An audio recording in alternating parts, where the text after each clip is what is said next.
नमस्ते, श्री स्वामी समर्थ. तर कसं आहे ना, की आजकाल आपल्याकडं पैशाला लक्ष्मी स्वरूप मानलं जातं. आपल्याकडं जास्तीत जास्त पैसा असेल, तर आपल्याकडं लक्ष्मी टिकून आहे असं आपण म्हणतो. परंतु ह्याच पैशाबद्दल आपल्याकडं 2 प्रकारचे इमोशन असतात. जेव्हा कोणीतरी आपल्याला पैसा देतं आणि आपल्याकडं पैसा येतो, तेव्हा मात्र आपण आनंदी असतो, खुश असतो. परंतु जर आपण स्वतःसाठी काही विकत घेत असतो आणि तेव्हा मात्र जेव्हा आपण समोरच्याला पैसे देतो, तेव्हा आपली एनर्जी मात्र फारशी चांगली नसते. तर काय करायचं ना, हा पैसा जेव्हा आपण समोरच्याला देतो, तेव्हा आपण स्वतःसाठी काहीतरी विकत घेतलेलं असतं. याचाच अर्थ ती स्वतःवर केलेली एक प्रकारची इन्व्हेस्टमेंट असते. खर्च नसून ती स्वतःवर केलेली इन्व्हेस्टमेंट असते.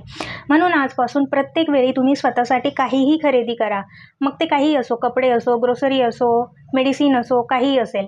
तेव्हा पैसे देताना त्या पैशाला ग्रॅटिट्यूड द्या आणि थँक बोला. आणि हा विचार करा मनात, की हा खर्च नसून ही मी स्वतःवर केलेली एक प्रकारची इन्व्हेस्टमेंट आहे.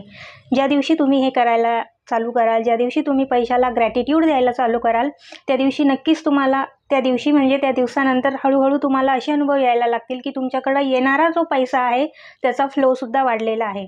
आणि ही ट्राय केलेली टेक्निक आहे. ग्रॅटिट्यूडची पॉवर खरंच खूप मोठी असते. हे मी ट्राय केलं आहे, अनुभवलं आहे आयुष्यात आणि म्हणून आज तुमच्यासोबत शेअर करते आहे. तुम्हीसुद्धा नक्की हे ट्राय करून बघा. हा अनुभव हळूहळू येतील. कुठल्याही गोष्टीसाठी विश्वास, पेशन्स हे ठेवावे लागतात, टाईम द्यावा लागतो.